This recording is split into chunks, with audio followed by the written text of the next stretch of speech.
वो अपने सिपाह सालारों से बोला, उस काफिर के पैरों में बेड़ियां डाल दो, उसको गंदे कपड़े पहनाओ और किसी मरियल हाथी पर बिठाकर पूरी दिल्ली घुमाओ। दिल्ली के लोग भी देख लें कि उसका शहजादा किस हाल में है और दिल्ली का बादशाह कौन है। ऐसा ही हुआ। फटेहाल दारा को हाथी पर बिठाकर दिल्ली में घुमाया गया, लेकिन तब बड़ी संख्या में लोग घर से बाहर निकल आए। दारा की हालत देखकर कोई फूट फूट कर रो रहा था, तो कोई उसकी मदद के लिए चीख रहा था। कुछ लोग गुस्से में आकर औरंगजेब के सैनिकों पर पत्थर और अंडे फेंकने लगे। ऐसा लग रहा था कि दारा मुगल शहजादा नहीं बल्कि उनके घर का सदस्य हो। रास्ते में ही एक भिखारी ने दारा से खैरात मांगी, तो दारा ने अपनी चादर उतारकर उसे दे दी। दारा किसी नायक की तरह दिख रहा था। औरंगजेब को जब यह खबर लगी तो वो झल्ला उठा। दारा को लोगों का समर्थन देखकर वो परेशान भी हो गया। अब उसने दारा को सजा देने के लिए अपने दरबार में बुलाया और उस पर यह आरोप लगाया कि वो काफिर है। औरंगजेब ने अपने दरबारियों से पूछा कि दारा के साथ क्या करना चाहिए। बादशाह के दरबारियों ने दारा को सजा देने के अलग अलग तरीके बताए। किसी ने कहा कि उसे ग्वालियर के किले में कैद कर दिया जाए, किसी ने उसे दिल्ली में ही कैद रखने का मशवरा दिया, किसी ने कहा कि दिल्ली में उसके बहुत हमदर्द हैं जो उसे ही दिल्ली की गद्दी का हकदार मानते हैं, इसलिए उसे दिल्ली में रखना ठीक नहीं। किसी ने उसे बादशाह के लिए खतरा मानते हुए उसे सजाए मौत देने को कहा। यह सलाह औरंगजेब के लिए सबसे मुफीद थी। औरंगजेब ने भरे दरबार में कहा, हम नहीं चाहते कि कल कोई कहे कि हमने जानबूझकर दारा शिकोह का कत्ल करवाया है, इसलिए उलेमा हजरात का मशवरा लेना भी जरूरी है। जनाब पेशे इमाम, शरीयत के मुताबिक आपकी क्या सलाह है? इमाम के लिए भी अपने बादशाह को खुश करने का यह शायद अच्छा मौका था। वो बादशाह का हुक्म सुनकर खड़ा हुआ और उसने दारा को काफिर ठहराते हुए सजाए मौत की मांग की। औरंगजेब तो शायद यही सुनना चाहता था। उसने हुक्म दिया कि दारा का सर कलम कर दिया जाए। फैसला सुनाकर औरंगजेब गद्दी से उठकर चल दिया। अब वो अपने सैनिकों के साथ महल के गलियारे की तरफ जाने लगा। कुछ सैनिक भी उसके पीछे पीछे हो लिए।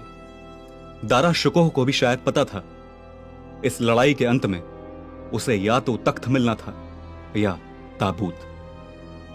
उसने अपने भाई औरंगजेब से जान बख्शने की गुहार लगाते हुए एक चिट्ठी लिखी।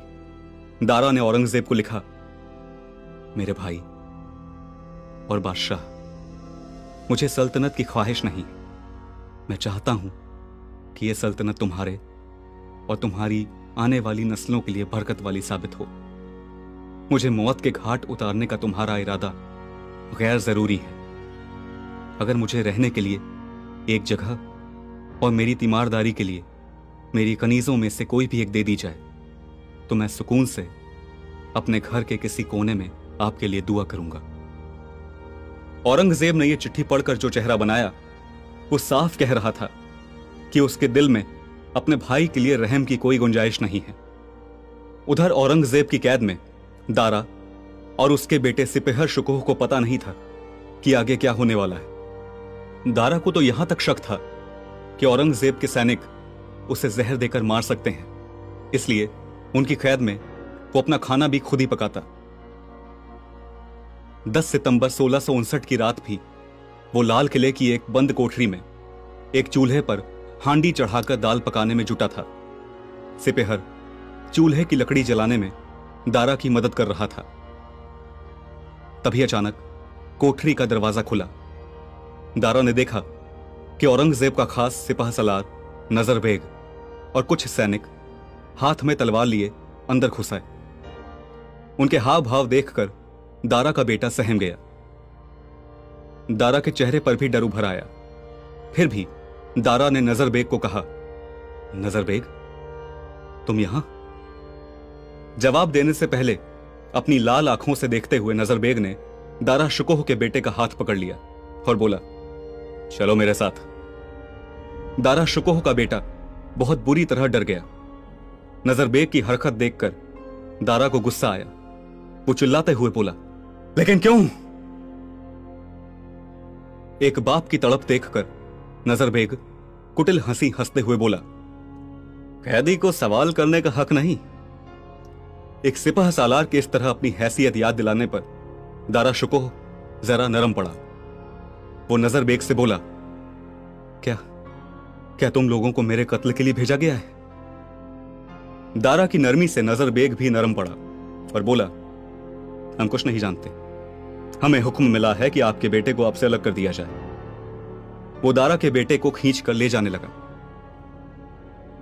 दारा फिर चिल्लाया, ठहरो और जाकर औरंगजेब से कह दो कि हमारा हिंदुस्तान के तख्तो ताज से कोई सरोकार नहीं है। हमें कुछ नहीं चाहिए।